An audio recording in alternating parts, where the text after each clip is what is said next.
Boa tarde, trabalhadoras, trabalhadores. Estamos no dia 28 de maio, mais uma tarde aqui com a nossa live do SMC. Está aqui recheada com conteúdo especial para vocês. Nós temos no nosso primeiro bloco os nossos articulistas falando sobre as principais notícias do que aconteceu no nosso país nas últimas 24 horas. Na sequência, nós vamos falar aqui sobre a Casa de Alice, lembrá-los, porque nós estamos finalizando a nossa campanha de arrecadação solidária. E após os comerciais, nós teremos um bloco especial. Fizemos uma entrevista com o deputado estadual Luiz Cláudio Romanelli e falamos com ele sobre a questão de emprego, sobre a questão de retorno, ao emprego, sobre a manutenção do emprego para trabalhadores com CLT e trabalhadores na informalidade. E também nós perguntamos ao deputado quais são as ações, as iniciativas da Casa, da Assembleia Legislativa do Paraná, em defesa do povo paranaense. Não percam.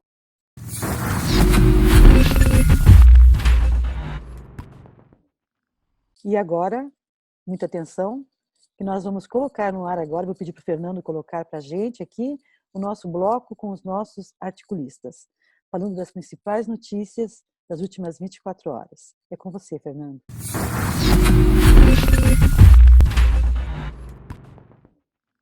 Boa tarde, como é que está você, Iraci, o nosso assessor especial de assuntos jurídicos? Está tudo bem com você? Boa tarde, Gilson. Tudo bem, graças a Deus. Que bom, então.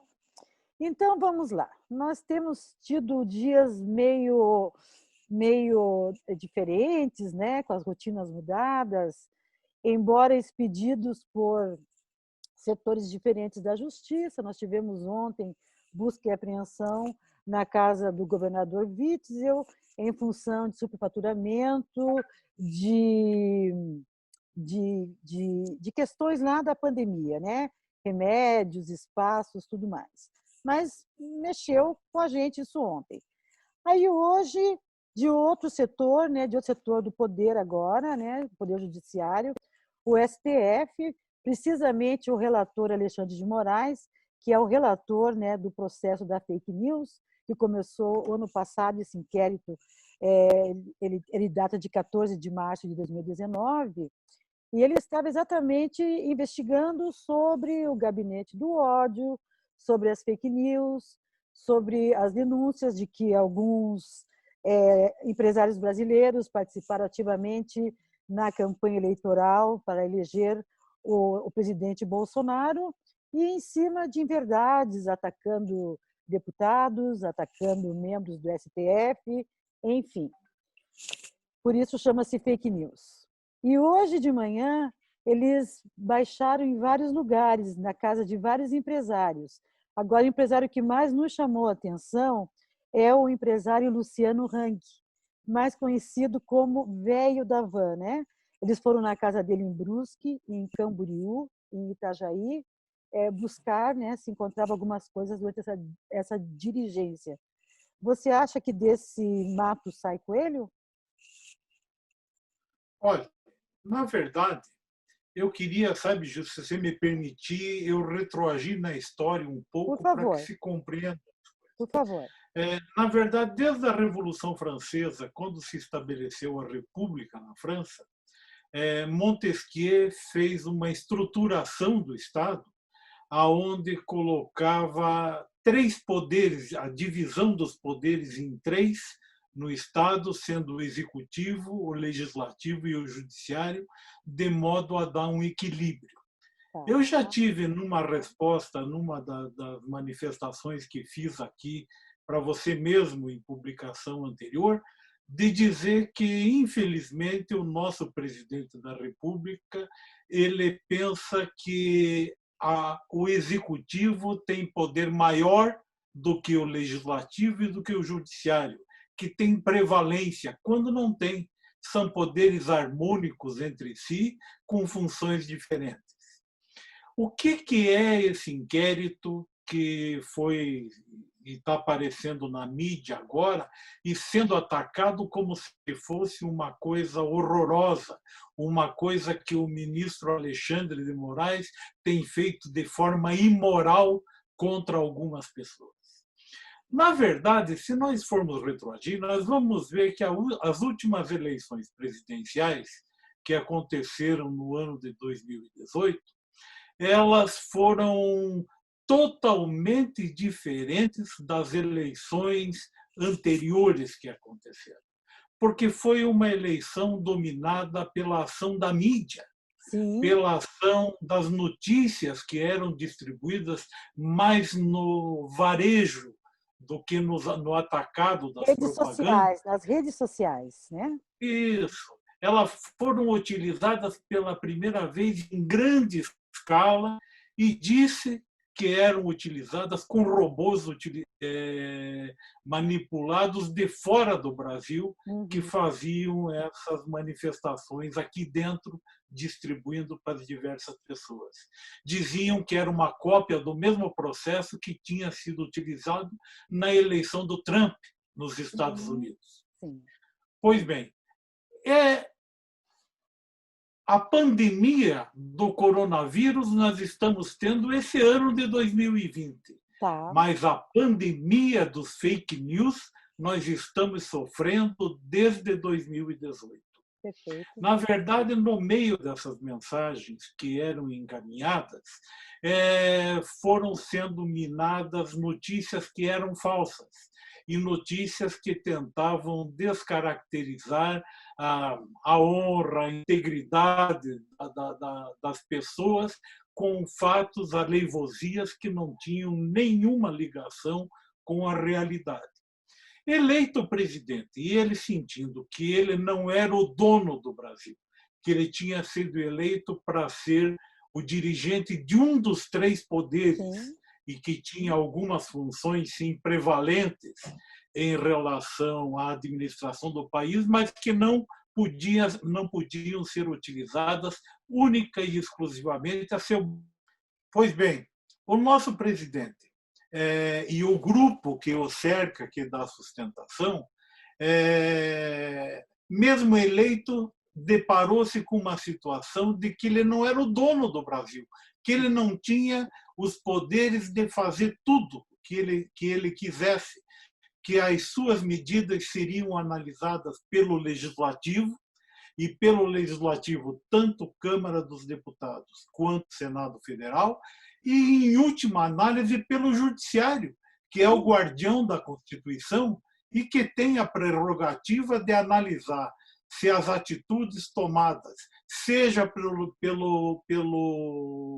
presidente, o chefe do Poder Executivo, seja pelos chefes dos dois poderes legislativos, né, que, em última análise, o Aham. chefe do Poder Legislativo é o presidente do Senado, que é a Sim, reunião da Câmara e do Senado, sim. eles teriam que estar seguindo os ditames da nossa Constituição e o STF, o Supremo Tribunal Federal, tem a incumbência de verificar se foram cumpridas essas observações, se foi seguida as normas contidas na nossa Carta Magna. E nós vimos, a partir dali, da posse em janeiro de 2019, começaram a acontecer alguns fatos. Alguns fatos que eram tidos, num primeiro momento, como manifestações até aceitáveis diante da liberdade de manifestação Sim, que se podia ter, sim.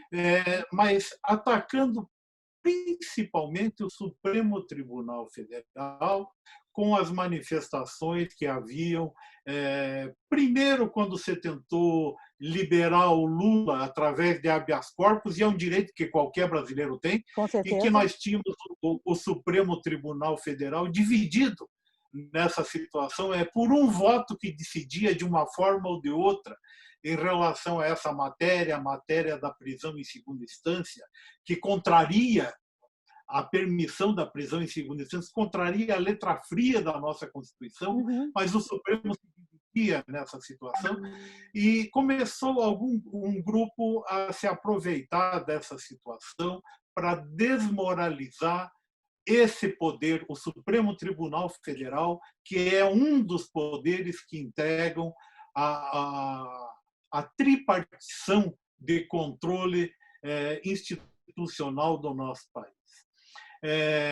E chega num ponto em que essas acusações, essas atitudes contra o Supremo Tribunal Federal passam a extrapolar os limites do que poderia se chamar normalidade. Uhum. E nós sabemos que as fake news, elas são publicadas, são repetidas inúmeras e inúmeras Por vezes, robôs, sim. para algumas pessoas passam a caracterizar a pura verdade. Eu vi esses dias um militar, um coronel de uma polícia militar, não sei de que estado era, dizendo assim, numa publicação aí, dizendo assim: não preciso nem me dar o cabo, só me dê a ordem que eu vou lá e fecho o Supremo Tribunal Federal. Que isso? Um desrespeito absoluto à estrutura do nosso Estado e aquilo que nos caracteriza, não como um bando, mas como um país politicamente organizado, que tem sua estrutura nos fundamentos da República, Sim. com a tripartição que lhe deu Montesquieu. E essa situação e essas fake news que foram atiradas principalmente contra o Supremo Tribunal Federal e que começaram a tirar a segurança dos ministros na sua locomoção em viagem, sim, ou se dirigindo a Brasília para ir ao Supremo. Nós começamos a ver vídeos soltando de pessoas comuns, não que eles não sejam também pessoas comuns, apenas detêm uma condição que lhes foi dada pela nossa Constituição e por escolha de um presidente da República na época, né? Mas começaram a achar que podiam humilhá-los na frente da população de uma forma degradável, de uma forma que não é aceita socialmente por todos nós. Podemos não gostar das pessoas, mas não temos o direito de humilhá-las, destruí-las, principalmente publicamente. Mas começamos a ver esse tipo de coisa e começou-se a volumar esse tipo de situação. E o presidente do Supremo Tribunal Federal determinou, em março de 2019, a abertura de um inquérito que começou a apurar as notícias falsas que se colocavam contra o Supremo Tribunal Federal, os fake news que eram dirigidos a desmerecer esse poder, o poder judiciário que compõe a nossa República e que é harmônico e igual em condições com o poder executivo e com o poder legislativo. Esse processo foi aberto, ele teve uma investigação feita minudentemente pela Polícia Federal, e a Polícia Federal identificou da onde partiam esses fake news e viu que tinha centralização de notícias em diversos polos. Levantou, quem olhar esse documento, não sei se vai ser disponibilizado também, mas esse documento mostra os diversos polos da onde emanavam esses fake news, principalmente aqueles que atacavam o Supremo Tribunal Federal. A Polícia Federal colocando isso à disposição do ministro Alexandre de Moraes, que tinha sido designado como relator desse inquérito para efeito de desenvolvimento das investigações, soltou agora recentemente uma decisão onde ele determina que a Polícia Federal complete as suas investigações, agora dirigindo-se às pessoas que foram identificadas como envolvidas nesse processo de difamação do nosso Supremo Tribunal Federal, que, em última análise, aqueles que atentam contra a estrutura do Estado, a manutenção da estrutura do Estado, estão numa posição golpista, numa posição de desmontar efetivamente essa nossa estrutura que dá sustentação ao nosso país, e que realmente querem que o poder executivo tenha poderes acima dos demais poderes, que possa anular a ação dos demais poderes, fazendo com que se crie no nosso país uma ditadura que é uma forma de totalmente reprovável e a ser repudiada por todos nós brasileiros. Esse inquérito, então, manda que vão se buscar agora os computadores nas casas das pessoas envolvidas, os telefones, os tablets, para que se verifiquem que efetivamente dali é que partiu essa notícia. Isso envolve alguns empresários, isso envolve algumas pessoas envolvidas, isso envolve alguns parlamentares o Jefferson, né? Ronaldo o Jefferson, né? É um deles, né? Isso. Não, um monte deles que compõem o chamado Gabinete do Ódio, que já vinha sendo noticiado, ligado ao presidente da República, um pessoal que está em torno do presidente da República apenas para rebater as coisas que chegam contra ele e rebatendo-as de modo a caluniar, a difamar as pessoas que assim procedem contra o presidente da República, contrariando a vontade do presidente da República, para que sejam desmerecidas, não apenas por esses acólitos, esses mais próximos do presidente, aquele grupo que agora já me parece que devem ganhar sanduíche de mortadela também para ir na frente do Palácio da Alvorada todos os dias para bater palma para as besteiras que ali se falam, né?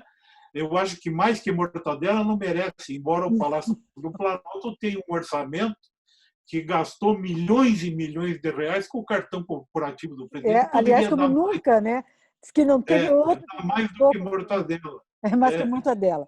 Iraci. Mas então, só terminando, Gilson, para dizer que essas medidas que estão sendo atacadas agora pelo gabinete do ódio, como se fossem equivocadas, como se fossem ilegais, como se não pudessem estar sendo tomadas, são medidas determinadas pelo Poder Judiciário no sentido de que efetivamente se complemente esse inquérito que foi instaurado pelo Supremo Tribunal Federal, para que posteriormente, com o conjunto probatório todo recolhido, possa ser encaminhado o processo de responsabilização daqueles que não têm responsabilidade nas informações que postam para o nosso povo. Certo. Então, Iraci, então a gente quer saber uma coisa de você, né, que você sabe nos explicar aqui. Eu vou abrir aspas. Há 7 minutos chega uma notícia aqui do G1 dizendo assim, ó, abre aspas. Aras, né, que é o nosso Procurador-Geral da República, Aras pede a Fachin, né, que é um dos membros do Supremo Tribunal Federal, a suspensão do inquérito da fake news. O Procurador-Geral diz não ver crime em posts, né, no que foi publicado, e considera bloqueio de contas em redes sociais desproporcionais. Então, para a gente aqui que é leigo, né, nessa parte jurídica, o Aras ele pode pedir para o Fachin parar um inquérito que está sendo relatado pelo Alexandre de Moraes? Isso é possível? Não, esse inquérito da fake news não é o inquérito do Alexandre de Moraes. O do ele é relator, né? Não, o do Alexandre de Moraes, que ele é relator, ele é dirigido aos ataques ao Supremo Tribunal Federal e aos ministros. Tá. O de fake news ele é muito maior e ele abrange as fake news que vêm desde a época da eleição e, principalmente, de antes da eleição, que abrangiam já e que o presidente queria trocar o superintendente da Polícia Sim, Federal, sim, porque sim, já se chegou no filho dele em claro. relação a isso. E o que eu estou falando é notícia que está veiculada, não é fake news que parta de mim, em absoluto. Né?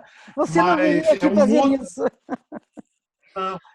é um outro inquérito É um que outro o Fachin inquérito. deve ser o relator e o Aras. Agora, o pedido do Aras não causa nenhuma estranheza.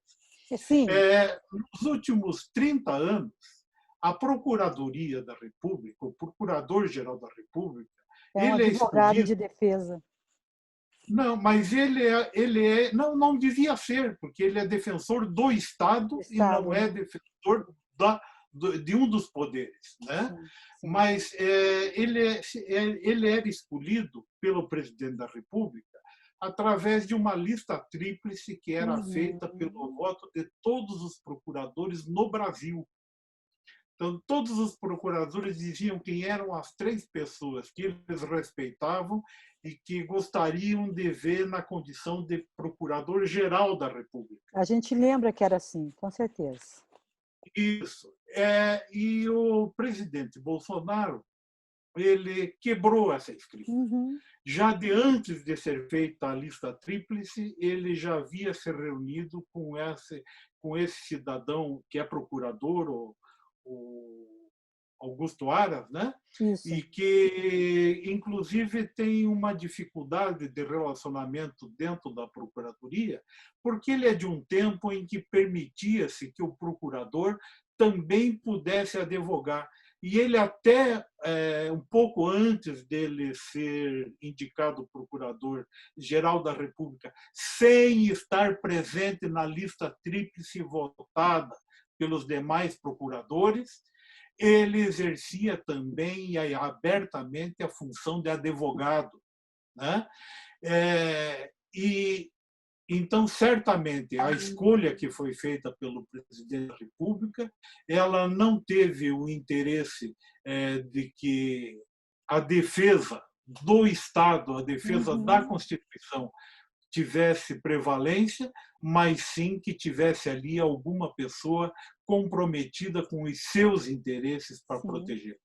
Tudo que se faz contra o presidente da República certamente precisa ser emanada a acusação do Procurador-Geral da República. Ele tem poder, sim, de dizer, apesar de todas as provas que existem, eu não vou formular A a denúncia. denúncia contra o presidente da República. Ele tem. Essa é uma proteção que o presidente da República tem e que tinha sido aberto mão por outros presidentes da República. Eu não vou dizer o nome de quem era o Claro, presidente para não claro. ser. Sim, Não, sim. não, para não ser. Porque eu não me lembro realmente. Se Sim, não há lembrasse, eu necessidade. diria. Mas Claro, nós tínhamos um claro. procurador-geral da República que era apelidado de engavetador-geral da República. E me parece que seu Aras veio para ser o engavetador-geral, não só da República, mas a serviço do presidente da República. Também vou fazer mais uma pergunta aqui, porque assim, né, como eu, né, sou jornalista, sou leiga em relação a questões jurídicas, a nossa audiência também, nós sabemos que tem em torno de 30 processos, né, de pedidos de impeachment contra o atual presidente Jair Bolsonaro. A nossa dúvida agora aqui, você acabou de falar desse poder que ele tem, né, de se ele precisa denunciar para que vá para frente. Todo o processo de impeachment que todos impetrarem contra o presidente, para ir para frente, eles vão depender sempre de que o Aras aceite a denúncia. Se ele não aceitar denúncia nenhuma, ou seja, não acontece impeachment, ou tem outra forma passando por ele. Por favor, nos Esses, esclareça. são 35 pedidos de impeachment que têm hoje protocolados na Câmara dos Deputados. Uhum. Para irem para frente, precisam da iniciativa do presidente da Câmara, do deputado Rodrigo Maia. Me Tá. parece, pela última visita e os acenos e abraços que houveram, e até essa ligação com os cargos sendo dados ao Centrão agora, que é uma das bases de sustentação do Rodrigo Maia na sua eleição como presidente da Câmara, fazem com que esses 35 processos morram na gaveta da presidência da Câmara e não sejam encaminhados. Mas, de toda forma, a cada momento que se acusar de crime o presidente da República, o desenrolar de um processo contra ele dependerá também da denúncia feita pelo Procurador-Geral da República, Entendi. que, com o seu Aras, dificilmente acontecerá. Nossa, então nós temos que torcer, não é mesmo, doutor? Torcer, ter fé, acreditar, acender muita vela, mas assim, ó, né, eu acho que... Que tenhamos da boca de quem os imite menos palavrão e mais oração, que aí certamente, quem sabe, o nosso país vai se salvar. Com certeza, nossa, você falou agora uma frase que disse tudo, com certeza, a gente precisa disso, precisa de boa vontade, né? Precisa de esperança e que as coisas mudem, porque nós também, né, falando aqui de pandemia, nós passamos de 23.600 óbitos amanhecer hoje, então o nosso povo ele está morrendo também, né, diariamente aos milhares, e enquanto existem reuniões estapafúrdias, existem todo dia alguém mandando buscar gavetas, uma hora é de um governador, a outra hora é lá de outra pessoa, de um empresário, como é o caso do dono da van, né, conhecido popularmente como velho da van. Enquanto isso, nós estamos com o nosso povo padecendo, né, faltando ventiladores, faltando UTI no Nordeste, e o nosso povo está indo embora.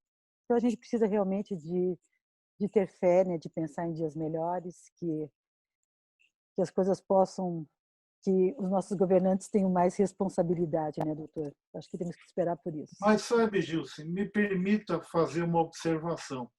Com certeza. Quando eu vejo a Polícia Federal dando uma batida, seja na casa dos amigos do presidente ou nos inimigos do presidente, eu fico aqui pensando e torcendo de que realmente tudo que se faz de mal para esse nosso país, seja com corrupção, seja com esses crimes como é a fake news, realmente sejam coibidos, seja de que lado for. Sim. Nós precisamos ter um país onde realmente nós Haja tenhamos justiça. confiança nas pessoas e que não utilizem mal o nosso dinheiro para efetivamente nós termos um país melhor. Com certeza. Né? Querido doutor Iraci, ficamos por aqui. Um bom final de tarde para você. E nós nos encontramos na sexta-feira agora, que amanhã você tem um dia cheio de audiências. Então, na sexta, a gente se encontra novamente. Um grande abraço para você. Eu é que agradeço. A nós é que agradecemos, né? Até lá. Até lá, doutor. Muito obrigada. Obrigado.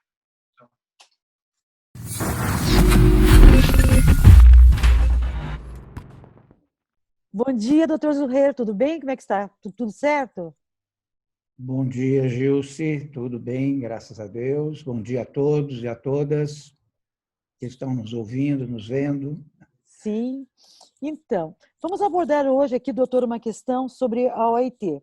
Ela está publicando, né, orientações para um retorno seguro e saudável dos trabalhadores em todo o mundo, né, sobre a pandemia do Covid-19. Quais são sua análise sobre essas publicações? Então, Gilce, esta análise que este documento que a OIT faz, né, é um documento baseado já em outros documentos que já tem disponibilizado aí no mundo todo, né? Um documento que veio da Organização Mundial de Saúde, outro dos Estados Unidos.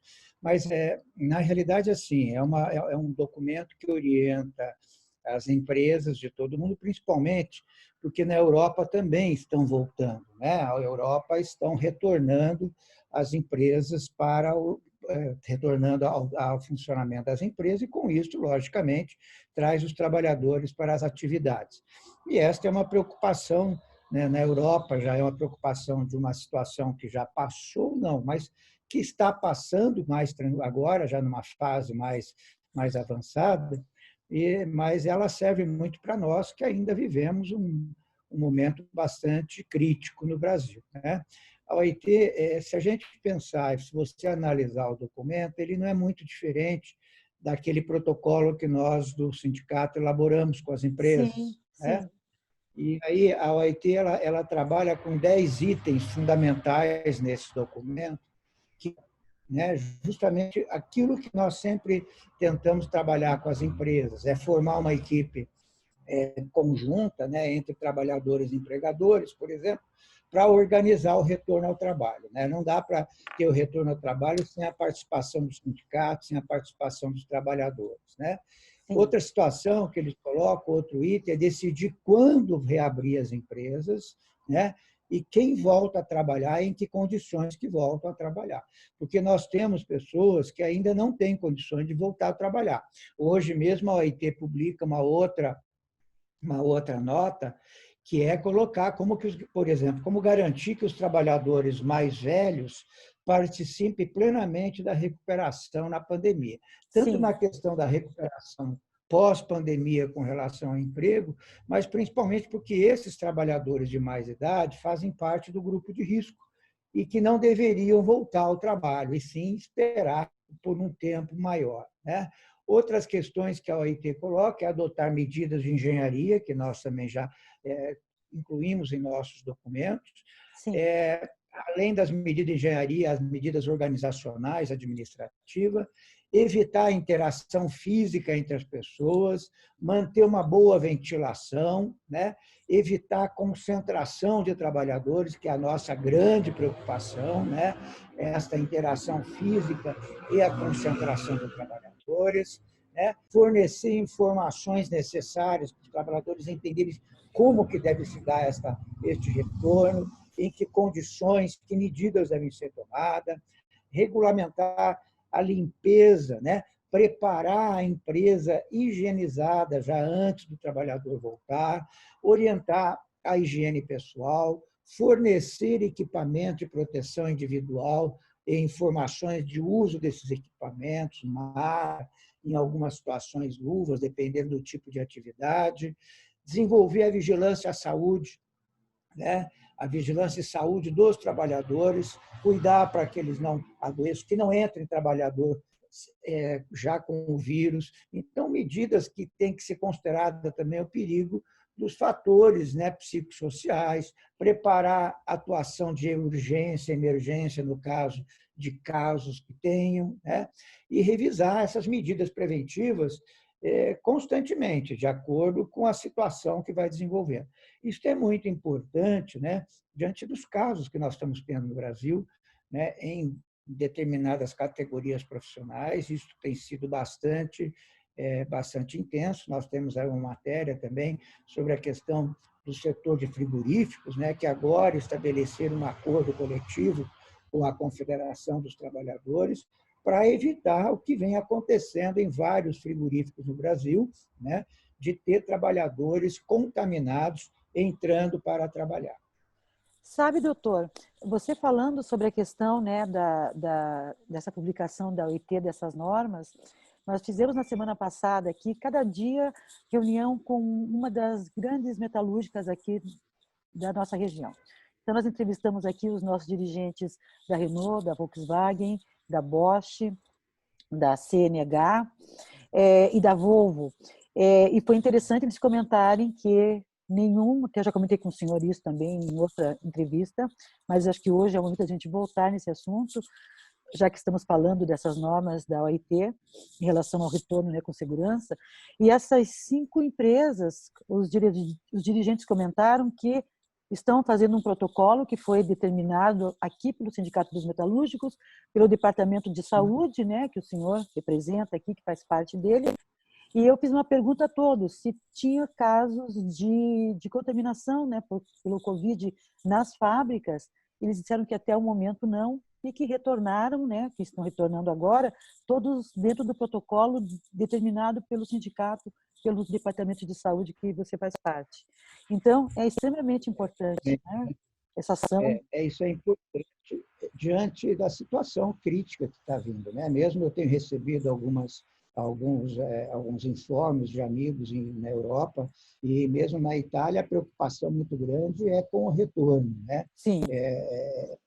Mesmo o retorno das grandes empresas que estão tendo, os médicos, os epidemiologistas têm muita preocupação com esse retorno diante do que pode surgir, né? Outra coisa, só para poder, assim, né? Hoje a OIT solta mais 2 notas interessantes, que ela Sim. fala justamente que essa similaridade entre a gripe espanhola e a Covid, né? Que a gripe espanhola, na realidade, ela dizimou milhares e milhares de pessoas, né? Milhões de pessoas, e aí, em relação à própria Covid, né?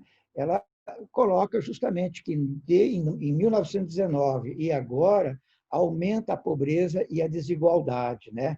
Então tem um custo social humano com essa situação da pandemia muito grande e que merece um pouco mais de respeito, um pouco mais de atenção, né? Um pouco mais de foco dos governantes, justamente em concentrar os esforços no caso da doença, né? No caso da Sim. pandemia, e não trabalharmos tanto com a questão, como se diz, Econômica também. mais econômica, né? Sim. E aí, inclusive, coloca um outro fator interessante, é que hoje a crise da Covid com relação ao emprego está atingindo muito mais os jovens, e dentro desses jovens, muito mais as mulheres, né? Com maior gravidade e com maior aí, rapidez, conforme diz o diretor-geral da OIT. Tá certo, doutor. Ficamos por aqui hoje, agradecemos muito as suas informações e nos encontramos amanhã no mesmo horário. Tenha um bom final de tarde e fique em paz, com saúde. A todos. E cuidem-se. Sim. Obrigada, doutor. Muito obrigada.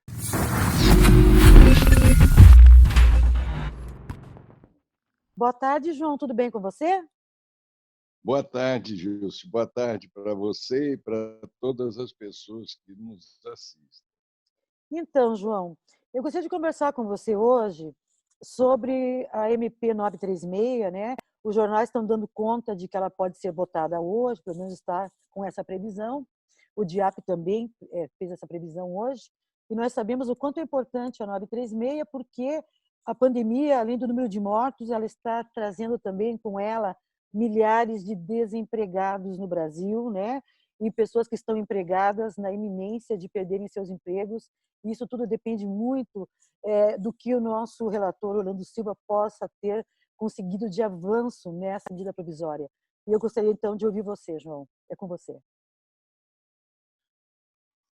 Hoje, provavelmente, a Câmara votará a medida provisória 936.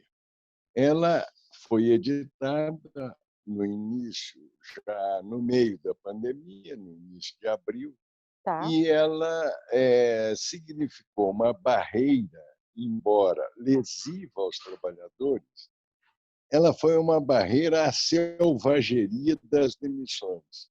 A divulgação ontem dos dados, embora precários, do CAGED, que é uma fonte do antigo Ministério do Trabalho, que analisa demissões e admissões, mostram que houve um verdadeiro massacre de empregos nessa fase, nesses 2 meses, abril e maio.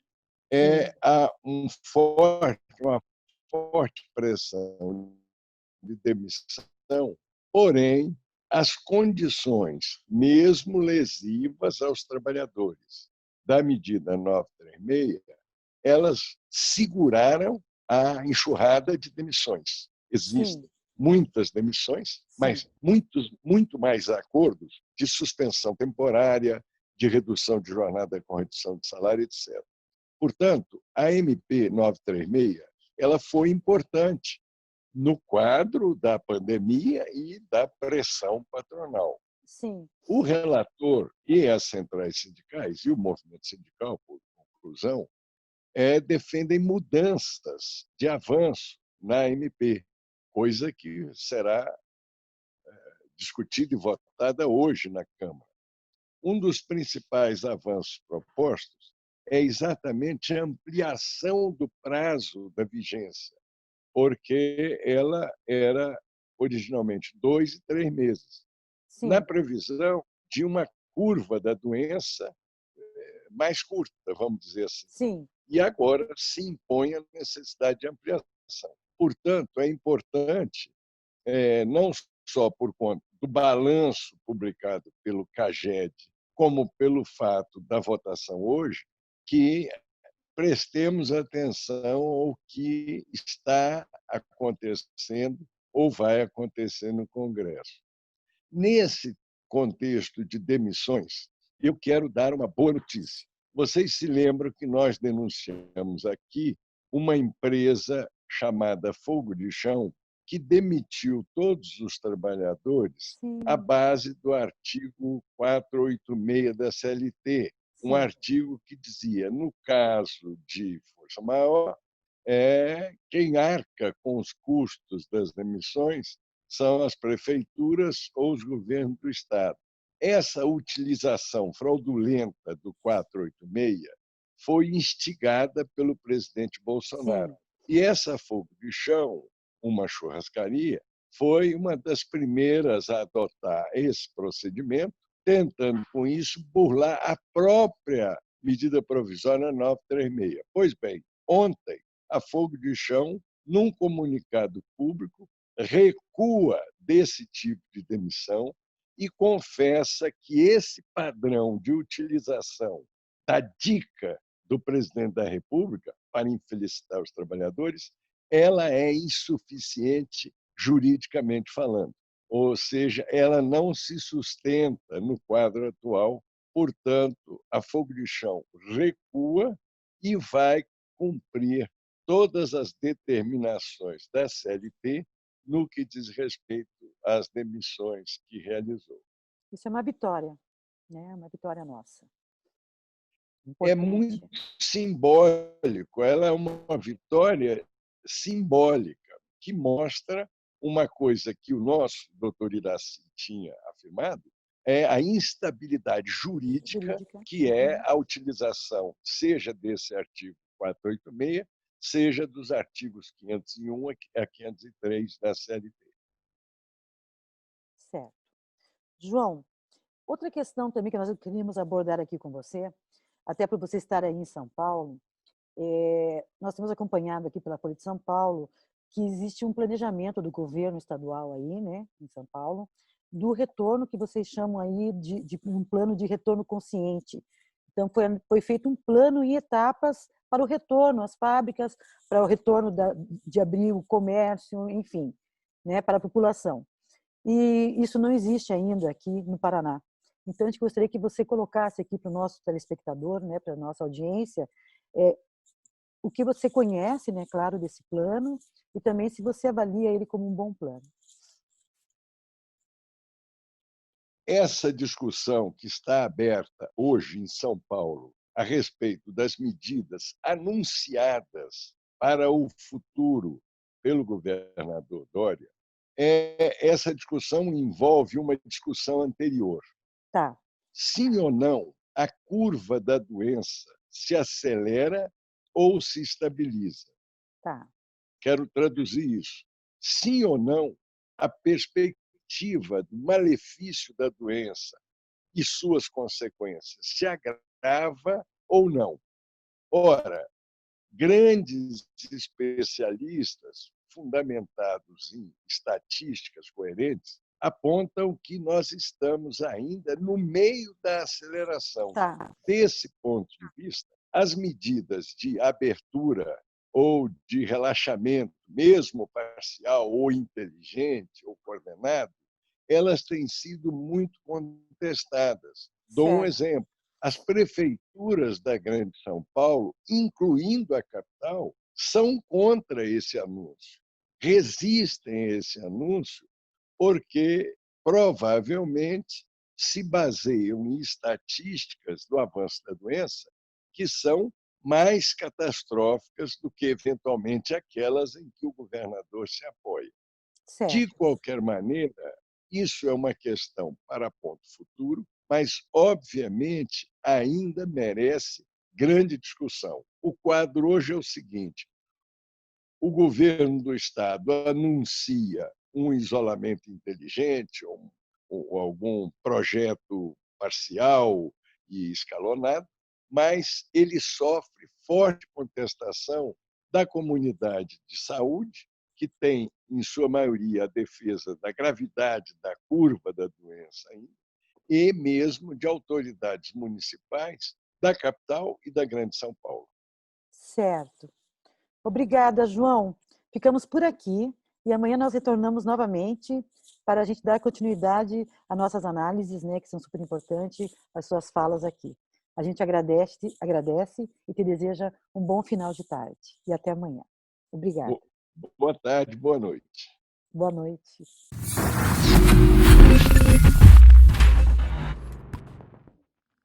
Vamos relembrar, então, gente, de uma das nossas 4 instituições que vão receber os nossos recursos da campanha de arrecadação solidária. Uma dessas instituições é a Casa de Alice, de São José dos Pinhais, uma casa que acolhe mulheres vítimas de violência doméstica. Então, eu vou pedir para o Fernando aqui passar um trecho onde ela vai colocar para nós, a Vera Ladica, né, que ela é a gestora lá da casa, ela vai colocar para nós aqui quais são as necessidades, ela deixa uma mensagem super importante dessa casa que acolhe mulheres, e além das mulheres, ela também acolhe os filhos dessas mulheres, e que estão passando nesse momento da pandemia por situações de muitas necessidades. Lembrando a todos, nossos sócios, que vocês podem participar através do SMC Pay, né, para quem tem o cartão Fidelidade, né, os nossos sócios, a partir do seu celular. O SMC Pay, ele é um aplicativo, ele é uma ferramenta de compra segura. E você pode doar 5, 10 e 15 reais. É com você, Fernando.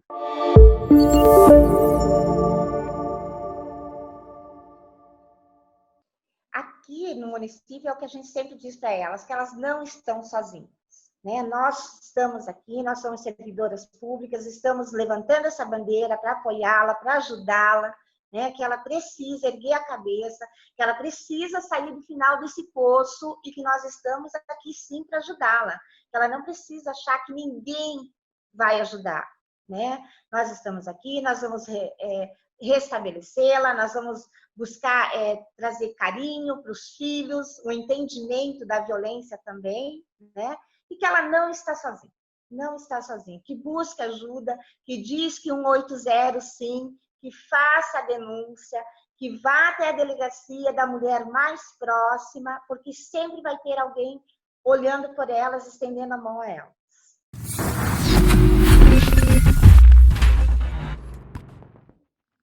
Arrecadação solidária. Associada e associado metalúrgico. Passamos por uma situação complicada, mas sabemos que algumas pessoas e instituições estão em extrema necessidade, sem alimentos, materiais de higiene, limpeza e prevenção.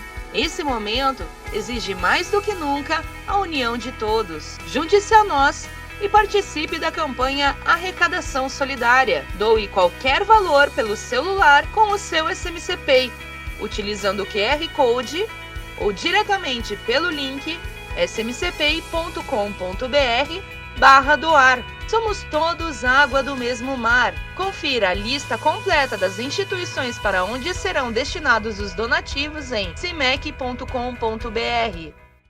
E agora, galera, hora de a gente relaxar com os nossos comerciais, que são informes de projetos, de campanhas do sindicato, que é super importante você, trabalhador, saber o que o sindicato está disponibilizando para você. E se faltar alguma informação, você pode recorrer ao nosso site, cimec.com.br. É com você, Fernando. A pandemia do Covid-19 continua e milhares de metalúrgicos já estão retornando ao chão de fábrica na Grande Curitiba. Por isso, o sindicato está de olho nesse retorno, principalmente mobilizando os trabalhadores no combate ao coronavírus. O momento exige cuidado redobrado. Já estamos orientando na porta de fábrica e através de lives diárias. E não se esqueça, acesse combateaocovid19.com.br e deixe seu relato sobre como sua empresa está agindo na volta das atividades. Todos contra o Covid-19. Venha para a rede de WhatsApp do sindicato e faça parte da lista VIP do SMC. Notícias, serviços, atividades, trabalho, economia, ações e muito mais. Faça já o seu cadastro em cimec.com.br/zap e fique por dentro. E lembre-se, informação oficial da categoria é com a gente. Previna-se do Covid-19 usando o SMC Pay Venda Segura. Através dele, você realiza o pagamento na rede Fidelidade usando o seu celular sem precisar encostar na maquininha do estabelecimento. Sabemos que todo cuidado agora é pouco, então não fique para trás e use já o seu SMC Pay Venda Segura. Veja como é fácil. Acesse o smcpay.com.br mais o número do seu CPF. Digite o código do estabelecimento e o valor que gastou. Coloque sua senha SMC Card e pronto. Para maior facilidade, deixe o SMC Pay salvo na tela inicial do seu celular. Para Android, acesse o endereço pelo Chrome, clique nos 3 pontinhos do lado direito e selecione Adicione à tela inicial. Para iOS, acesse o endereço pelo Safari, clique no ícone Opções e selecione Adicionar à tela de início. Tá vendo como é fácil? Então aproveite e previna-se!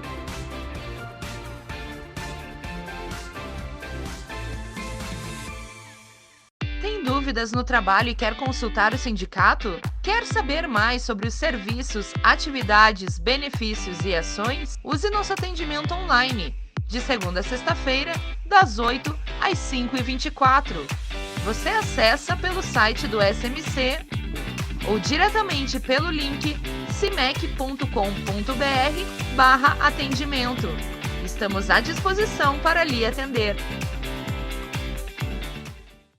Siga-nos no Facebook e fortaleça a categoria metalúrgica. Cidadania, trabalho, ações inspiradoras, economia, política, serviços, atividades e muito mais. Acesse já facebook.com/metalúrgicos de Curitiba e fique por dentro.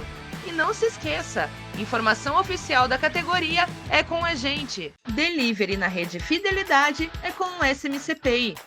Com o seu SMC Pay, você realiza os pagamentos dentro da rede Fidelidade em qualquer lugar, a partir do seu celular. Assim, fica ainda mais prático fazer aquele pedido no restaurante, mercado, farmácia e receber tudo no conforto do celular. Você pode efetuar o pagamento previamente, durante o pedido ou no momento da entrega. E no mesmo instante, o estabelecimento já recebe a confirmação da transação realizada. Solicite o uso do SMC Pay quando fizer pedidos nos estabelecimentos da rede Fidelidade que entregam em casa. E não se esqueça, para utilizar seu SMC Pay, basta acessar pelo seu celular o site smcpay.com.br, preencher os campos solicitados e pronto. Confira previamente se o estabelecimento faz a entrega delivery. Todas as farmácias da rede fazem entrega e estão habilitadas para o uso do SMC Pay. Qualquer dúvida, estamos à disposição para lhe atender no cimec.com.br/atendimento. Então, gente, agora vem o nosso bloco especialíssimo aqui, com nossa entrevista especial da tarde, que é com o deputado Luiz Cláudio Romanelli. Ele é deputado estadual do Paraná e ele vai falar para a gente aqui sobre as medidas, né? Sobre que leis eles estão discutindo, o que já foi aprovado e o que está em discussão para a proteção dos trabalhadores, né? Dos trabalhadores em relação à manutenção de emprego e também sobre a grande parcela da população paranaense que está na informalidade. Então, ele vai falar para nós sobre emprego e sobre saúde. Quais são também as normas, as leis sanitárias que a Casa aprovou recentemente para cuidar da população em relação à pandemia do Covid-19. É com você, Fernando.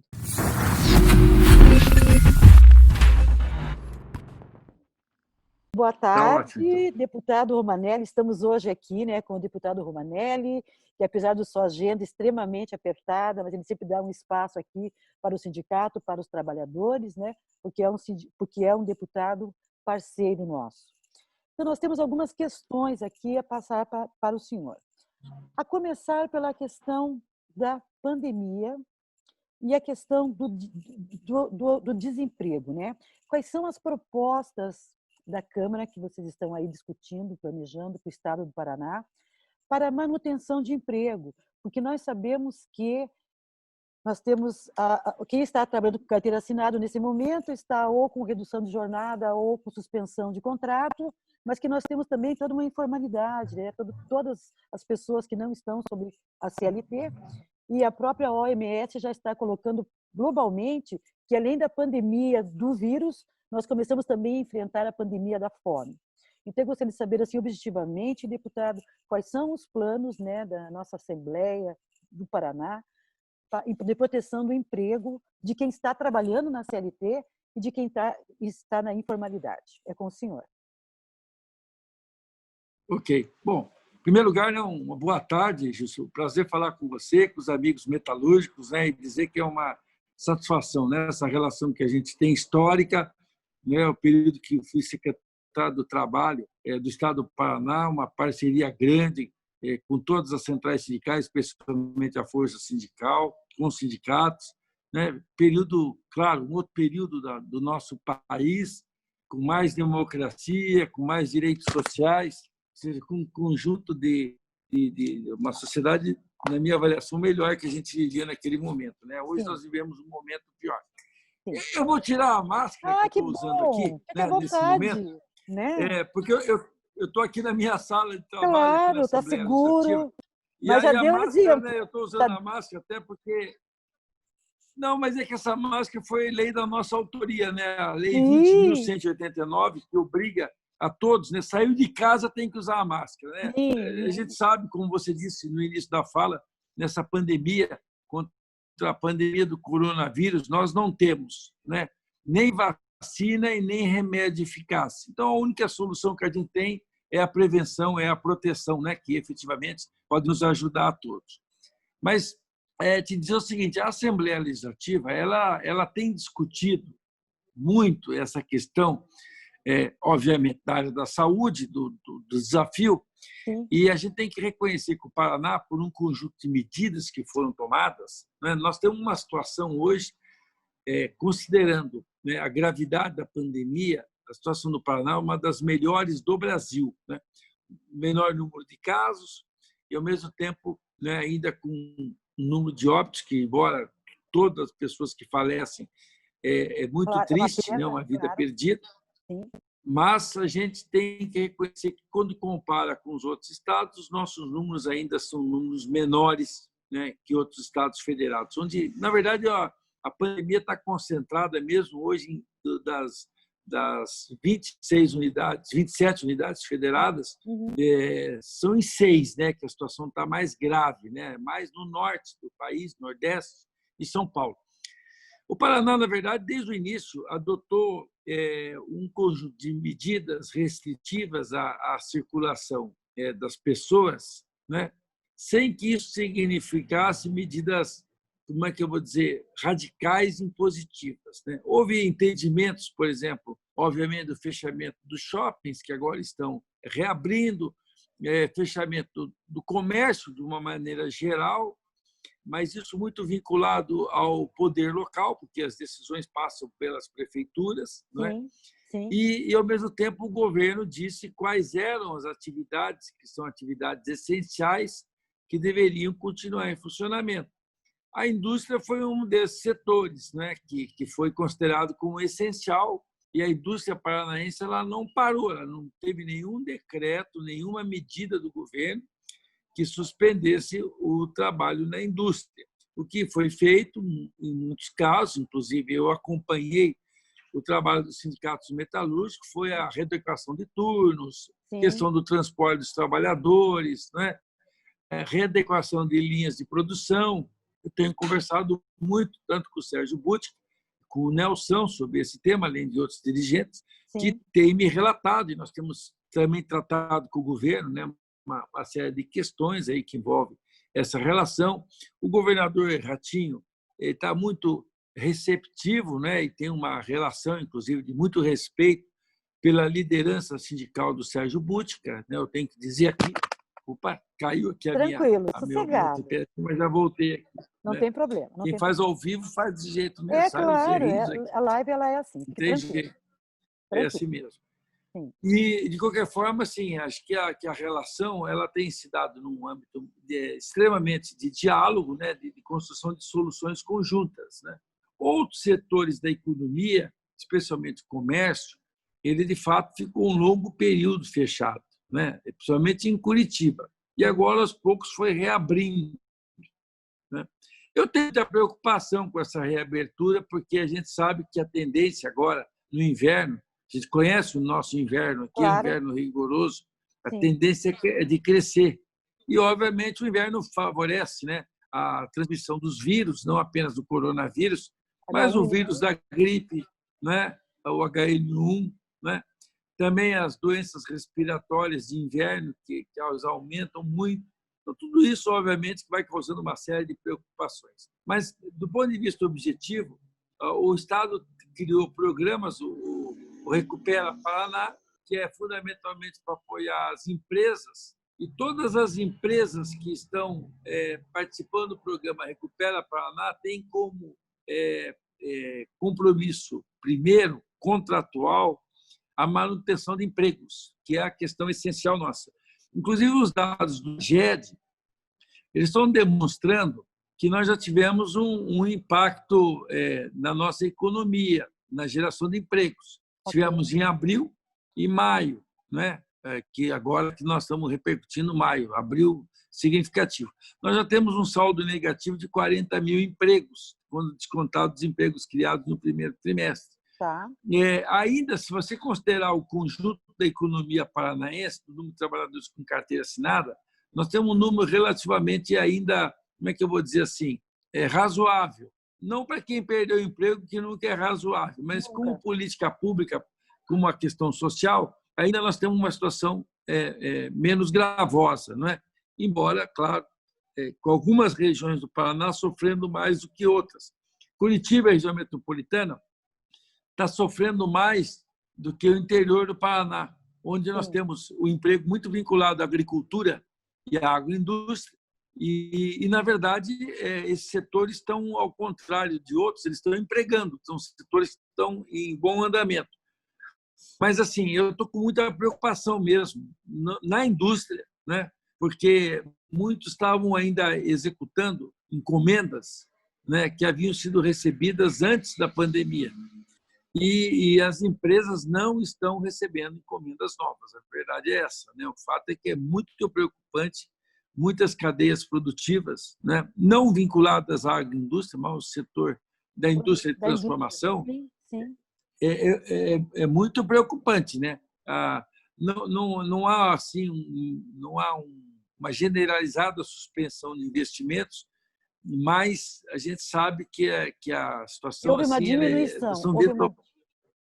é uma redução significativa. Então, assim, a minha previsão é que nós teremos mais desemprego nesses próximos meses ainda, né? Então, assim, a preocupação é grande.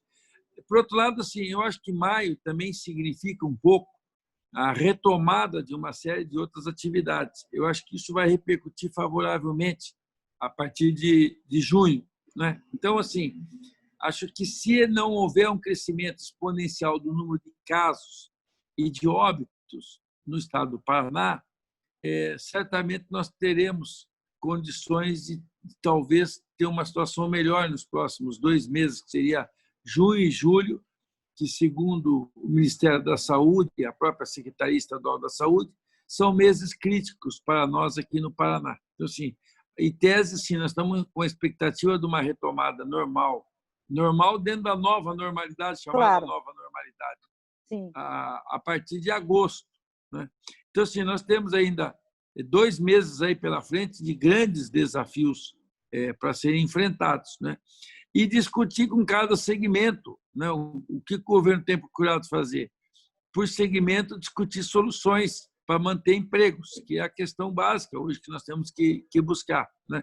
E creio que, nesse aspecto, o governo está muito receptivo, e a Assembleia, obviamente, trabalhando com o governo, justamente para que a gente possa, né, setorialmente, debatendo, discutindo soluções justamente que apoiem, né, a manutenção dos empregos, que, na mim, me parece a questão fundamental nesse momento.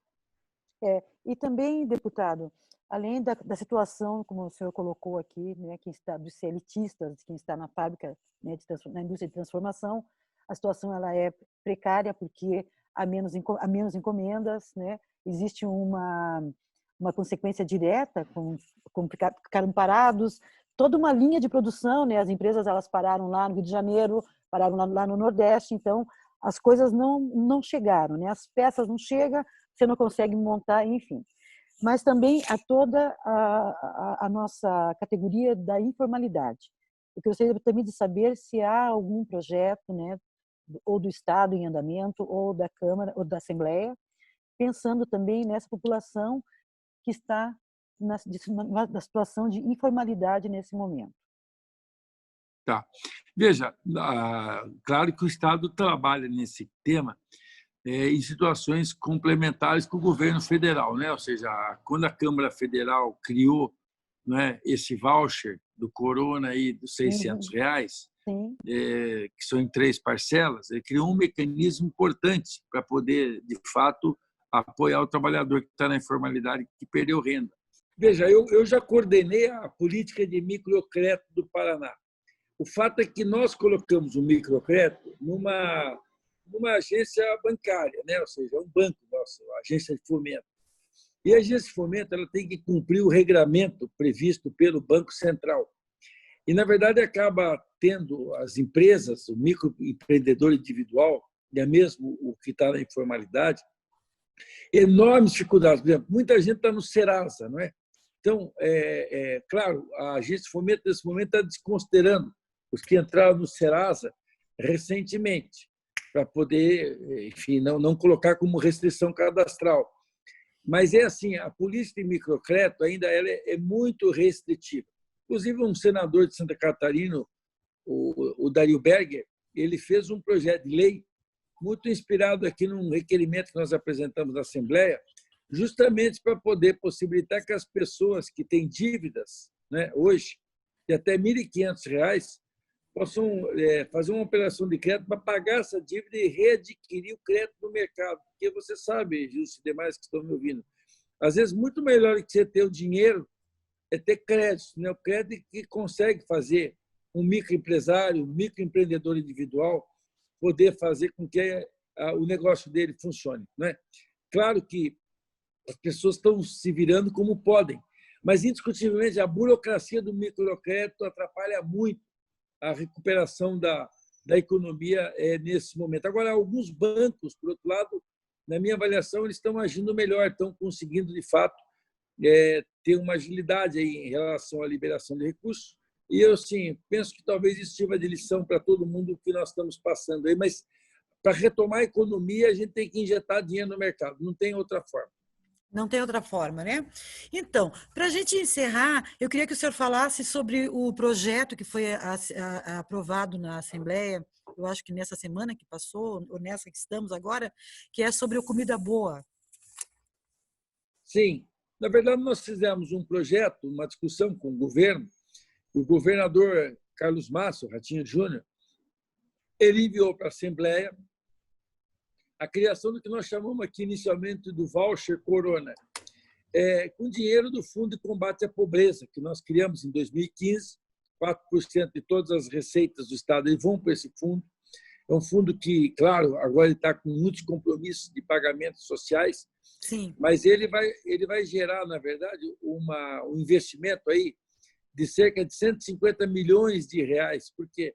Porque vão ser distribuídos, né, os cupons que é o cartão Comida Boa, que é uma cesta básica para ser comprado nos mercados credenciados, nas cidades, né, não apenas pelos trabalhadores que estão no cadastro único, no CAD único, mas todos os trabalhadores que perderam a renda, né, que estão em situação de vulnerabilidade.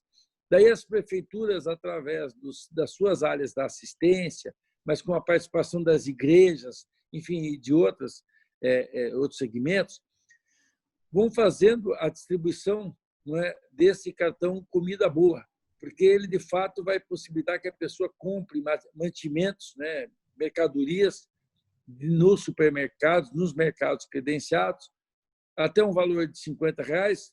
A gente sabe que R$50 não é um valor muito elevado, mas para quem está precisando, para quem está passando fome ou tem vulnerabilidade, ajuda muito, porque se soma a um outro conjunto também de ações.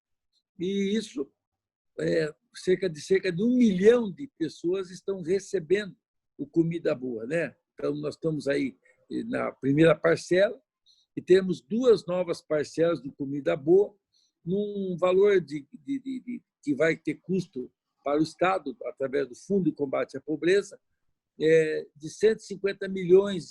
Mas é um valor significativo, né, em termos do Estado, e eu não tenho dúvida que isso vai ajudar muita gente aí a poder evitar que passe fome, para ser bem objetivo e honesto. Bem objetivo, né? Então, nós vamos ficando por aqui, deputado.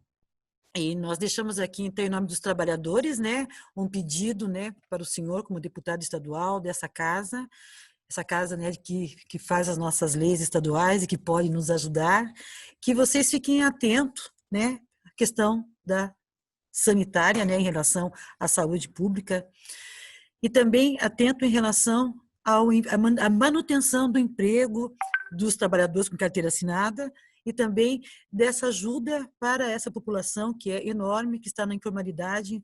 Nós contamos com o apoio dos senhores deputados, né, que possam fazer essas leis e que sejam aprovadas pelo nosso governo, para que possam acolher a população do Paraná.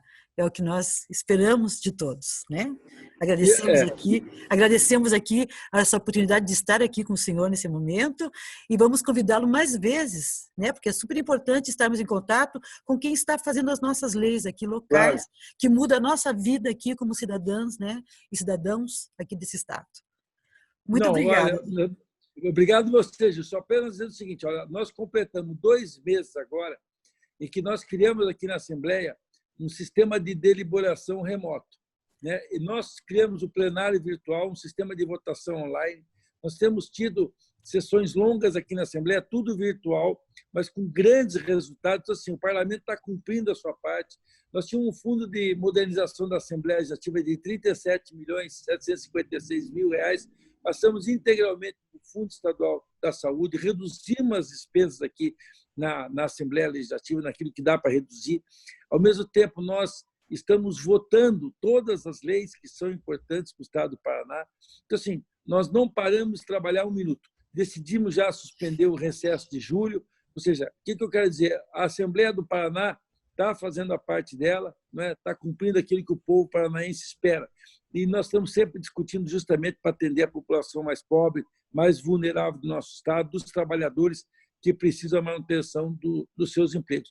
Aqui nós não votamos nenhuma lei para proteger empresa grande.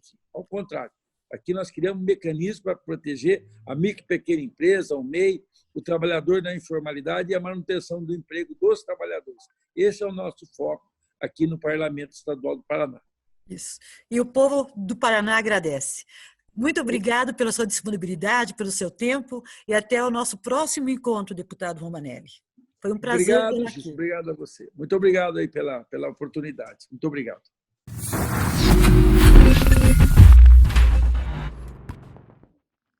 Então, gente, como sempre a gente fica triste, né? Estamos chegando ao final de mais uma live do SMC, mas sabendo que nós vamos nos encontrar amanhã, no mesmo horário, e sempre com conteúdos que nós buscamos para que vocês possam ficar melhor informados. Um grande abraço para vocês, um bom retorno para casa, uma boa noite e até amanhã. Obrigada pela atenção.